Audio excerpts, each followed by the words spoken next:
नमस्कार जय जगन्नाथ। आज मु आपण मानक सहित शेयर करी सबुठु टेस्टी सुपर सॉफ्ट और स्पंजी चितौ पिठा। बहुत बढ़िया टेस्ट यार थिला आउ इंस्टेंट बनिबो।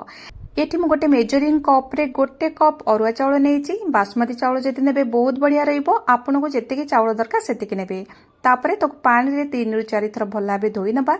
सेतिरे पानी देई 4 रु 5 घंटा पर्यंत भिजेकी रखिदबा। एटी देखंतु चाउल भला बे भिजी गलानी। एबे पानी को फपाड़ी दबा। गोटे ग्राइंडर जार रे सब चाउल को देई दबा। जदि अधिक चाउल थाई दिथर करी बाटी नेबे। सेतिरे देई दबा गोटे कप नडिया कोरा। चितौ पई जेतेकी चाउल नेबे सेतिकी नेबे नडिया कोरा। एटी मु गोटे कप चाउल नेतली सेही अनुसार गोटे कप नडिया कोरा नेची।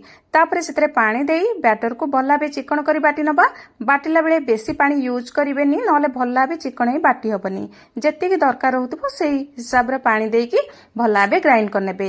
जार अल्प पानी दे जार को धोईकी सेतिरे दे दबा। देखंतु बैटर कंसिस्टेंसी एई भली रहइबो। ना बेसी पतला ना बेसी मोटा।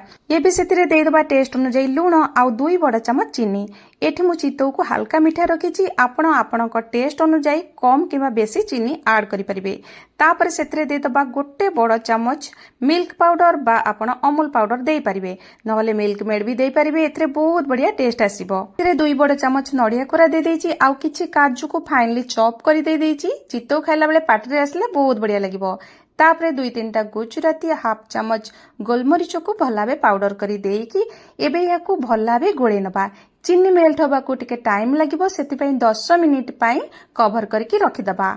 आमे एटा इंस्टेंट बनौचंती तो फर्मेंट करिया पई रखिबानी। देखो 10 मिनिट पर पिठो को आउथरे भला बे गोळे दबा। तापरे गोटे पैकेट दे दबा इनो को एक्टिवेट करिया पई सेथरे दे दबा अल्प पानी। तापरे ताकू भला बे गोळे नबा। इनो दे साला परे पिठो को बेसी टाइम बाहर रखिबानी।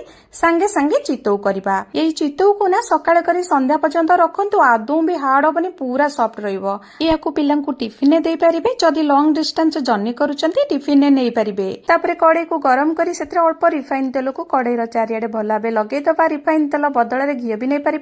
एबे सेतिरे गोटे बड़ करचली पिठो दे एई भली छोट ढांकुणी बा प्लेट रे कवर कर दबा। ढांकुणी रो चारिपटे किछि पानी को एई भली स्प्रिंकल करी लो फ्लेम रे किछि टाइम पे छाड़ी दबा। किछि टाइम परे कवर काढी चितौ को बाहर कर दबा।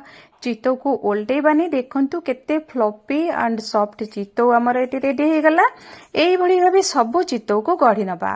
गोटे कथा मने रखंतु पिठो को कढ़े रे दबा पूर्वरु प्रति थर कड़े रे भला बे तेल लगे दउतिबे। ता द्वारा चितौ भला बे गढ़ी हबो कड़े रे लागिबनी। थरे एई भली चितौ करी खांतु बाकी चितौ को भूली जिबे। आशा करूची वीडियोटी भल लागितिबो। वीडियोटी भल लागितिले लाइक शेयर सब्सक्राइब करिया पे जम्मर भी भूलिबेनी।